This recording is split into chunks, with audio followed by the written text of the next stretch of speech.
চাওক এইটো আচলতে বনকৰ্মীৰ এনকাউণ্টাৰ নহয়, এইটো আচলতে বনকৰ্মী ইচ্ছাকৃতভাৱে আমি যিমান দূৰ খবৰ পাইছোঁ যে জমিৰুদ্দিন আৰু তাৰ ভাই দুজনে পেটৰ তাৰণাত মাছ মাৰিবলৈ যায়। আচলতে মাছ মাৰিব গৈছিলে। তেওঁলোকক আমি যিখিনি খবৰ পাইছোঁ যে 0 দূৰত্বৰ পৰাই তেওঁলোকক গুলিয়াই হত্যা কৰা হৈছে। গতিকে এইটো কোনো ধৰণৰ গুলী চালনাৰ ঘটনা নহয়, এইটো গুলিয়াই হত্যা কৰাৰ ঘটনা বুলি আমি এইটো স্পষ্টভাৱে অভিযোগ কৰিছোঁ। কাৰণ বন বিভাগে আমি নগাঁৱত আগতেও দুজন মানুহক নিৰস্ত্ৰ মানুহক নিৰহী মানুহক তেওঁলোকে গুলিয়াই হত্যা কৰিছে। তাৰপিছত এইবাৰ আকৌ আজি এইসকল মানুহ উচ্ছেদিত বিভিন্ন সময়ত তেওঁলোকে পেটৰ তাৰণাত অলপ মাছ মাৰিবলৈ গৈ জাল পেলাব গৈছিলে আৰু তেনে ক্ষেত্ৰত তেওঁলোকক গুলিয়াই হত্যা কৰা হ'ল। এই কাৰ্যটোক আমি তীব্ৰভাৱে নিন্দা কৰিছোঁ। কৰিছোঁ আৰু ফৰেষ্ট বিভাগে ক'ত অধিকাৰ পালে, কোনজন অফিচাৰৰ নেতৃত্বত কোনে অধিকাৰ দিলে যে এজন জীৱন্ত মানুহক গুলিয়াই হত্যা কৰাটো? কাৰণ মানুহে কোনোবা দোষ কৰিব পাৰে। মানিছোঁ মানুহে মাছ মাৰিব গৈছে, তেওঁ আইন বিৰোধী কাম কৰিছে, তেওঁক ধৰি বান্ধি গ্ৰেপ্তাৰ কৰি তাক জেল হাজতো প্ৰেৰণ কৰিছে, তাই আইনে শাস্তি দিলেহেঁতেন।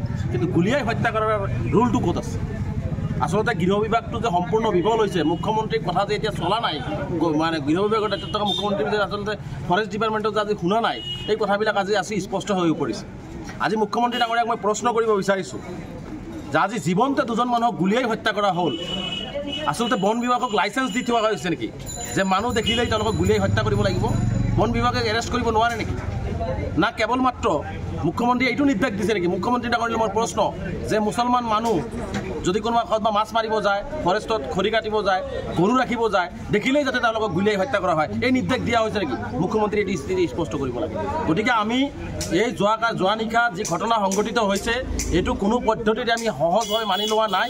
আমি স্পষ্টভাৱে অসমৰ মুখ্যমন্ত্ৰী ডাঙৰীয়াক ক'ব বিচাৰিছোঁ যে মুখ্যমন্ত্ৰী ডাঙৰীয়া যিজন ফৰেষ্ট অফিচাৰৰ নেতৃত্বত যোৱাকালি আমি খবৰ পোৱা মতে, আমি অভিযোগ পোৱা মতে 0 দূৰত্বৰ পৰা 2 ভাই ককায়ক গুলিয়াই হত্যা কৰা হ'ল।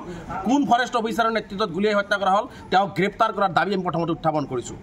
আৰু যোন কালি বিষয়া তেওঁলোকে তাত উপস্থিত আছিল তেওঁলোকৰ বিৰুদ্ধে ব্যৱস্থা গ্ৰহণ কৰিব লাগে। আজি অসমৰ আপুৰুগীয়া সম্পদ, আজি অসমৰ সম্পদ গড় যেতিয়া হত্যা হয়, আজি গড় চিকাৰীক ধৰি গুলি কৰি হত্যা কৰা দূৰৰ কথা, ধৰিবলৈ তেওঁলোকৰ ক্ষমতা নাই। আজি নিৰহী খাটি খোৱা দিন হাজিৰা কৰি খোৱা মানুহক দেখিলেই গুলিয়াই হত্যা কৰাৰ ক্ষমতা তেওঁলোকে পাই গ'ল। গতিকে মুখ্যমন্ত্ৰী ডাঙৰীয়াক কৈছোঁ যে মুখ্যমন্ত্ৰী ডাঙৰীয়া ইয়াৰ বিহিত ব্যৱস্থা গ্ৰহণ কৰিব লাগিব আৰু এই 2 ভাই ককাই ন্যায় পাব লাগিব। নগাঁৱত কিন্তু ব্যাপক ভয়াৱহ আন্দোলন হ'ব যদি ফৰেষ্ট বিভাগৰ বিৰুদ্ধে মুখ্যমন্ত্ৰীয়ে ব্যৱস্থা গ্ৰহণ নকৰে। নগাঁৱতে এক অপ্ৰীতিকৰ পৰিস্থিতিৰ সৃষ্টি হ'ব। গতিকে যদি মুখ্যমন্ত্ৰী ডাঙৰীয়াই বন বিভাগৰ যোৱাকালিৰ যিবিলাক আছিল তেওঁলোকক যদি গ্ৰেপ্তাৰ কৰাৰ ব্যৱস্থা গ্ৰহণ নকৰে আৰু এই নিৰহী দৰিদ্ৰ পৰিয়ালটোক উপযুক্ত ক্ষতিপূৰণ 50 লাখ টকাৰ ক্ষতিপূৰণ আমি দাবী উত্থাপন কৰিছোঁ। আৰু মুখ্যমন্ত্ৰী ডাঙৰীয়াক কৈছোঁ যদি ফৰেষ্ট বিভাগক নাকি লগাব নোৱাৰে, ফৰেষ্ট মন্ত্ৰীগৰাকীয়ে যদি ফৰেষ্ট বিভাগক নাকি লগাব নোৱাৰে, মই ভাবোঁ যে ফৰেষ্ট বিভাগৰ মন্ত্ৰিত্ব কেশৱ মহন্ত ডাঙৰীয়াই এৰি দিয়াটো ভাল আৰু ফৰেষ্ট বিভাগক নাকি লগাওক যাতে কোনো নিৰহী মানুহক হত্যা নকৰে। আৰু আমি আইনগতভাৱে এইটো যুঁজিম, কাৰণ এজন মানুহক কোনেও হত্যা কৰিব নোৱাৰে। দোষ কৰিলেও তেওঁক আইনগতভাৱে কোৰ্ট আছে, আইন আছে, তাৰ ব্যৱস্থা গ্ৰহণ হ'ব।